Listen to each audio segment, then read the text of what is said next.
Kasi yung finisher natin, sa next race, pwede pa uli kayong lumaro.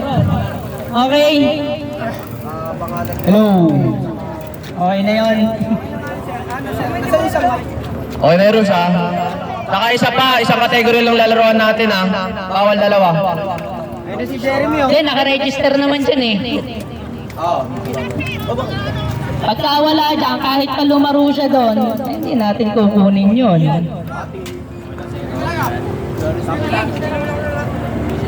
Hoy!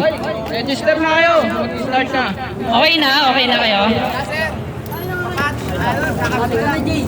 Kulang pa Jeremy, bilisan mo! Ay! Si Jeremy! Okay. Maglista ka na dito! Nasa noisy ka eh. Nasa noisy ka. Saan tababi kayo? Ako na gano'n. Basta, maglista ka na dito. Maglista ka na dyan. 50 pesos yan, no? Baka alam mo dito. Babara ka. Uy, bakit? Meron ka na nandun. Tawag mo muna. So Joel, Sacrifice yung food panda ko dito. konting update lang. Good morning po sa inyo lahat, no. Nandito po ang ating team leader na si Sir Joel Capio para sa update lang po dito sa Tuna Place. Okay, Sir Joel. Good morning, Mandaman Junior Elite Cyclist sa PCSCI, sa Mandaman Senior and Junior Elite Cyclist. Nandito po kami sa Jokno Boulevard ngayon. Meron po tayong tune-up race.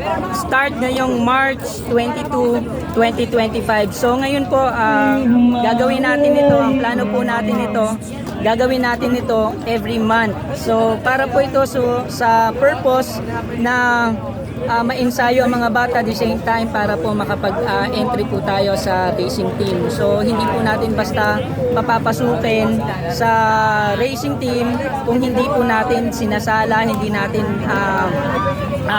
chine-check, at the same time hindi natin iniensayo.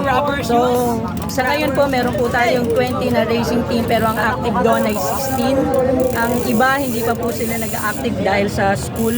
Pero later on, ito po mga batang ito ay isasabak na rin natin katulad ng isa natin kasama. Sinasabak na natin sa national competition. And then and later on, ito po yung purpose kung bakit meron tayong tune-up race ngayon. So samahan niyo po kami today na magkaroon ng race dito po, tune-up race dito po sa Jokno Boulevard, dito sa Dampa, sa SM Mall of Asia. So salamat po sa inyo. Ito po yung mga kasama natin. Nasa registration na po tayo ngayon. And then update lang mga sir, mga ma'am, sa atin pong mga seniors, sa atin pong mga officers. Maraming salamat po sa suporta po ninyo sa amin. Same time sa ating pong mga sponsors. Thank you so much po sa inyo sa pagsuporta sa Mandaman Junior Elite Cyclist. Bino-workout po natin ito for the purpose na ma-ensayo mga bata at the same time. Ganun din sa disiplina sa pagbabike. Salamat po ng marami sa inyo. Yan po yung update natin ngayon. Thank you so much. Okay, thank you so much Sir Joel Capio, one of our team leader, at po sa lahat ng mga bumubuo ng mga sponsor sa aming racing team, lalo na po ang Cycle Art, George and other sa lahat ng mga sumusuporta para maging tagumpay ang ating mga layunin at hikain para po sa mga kabataan. Siguro yun lang muna po, no? At maraming salamat po sa inyo lahat.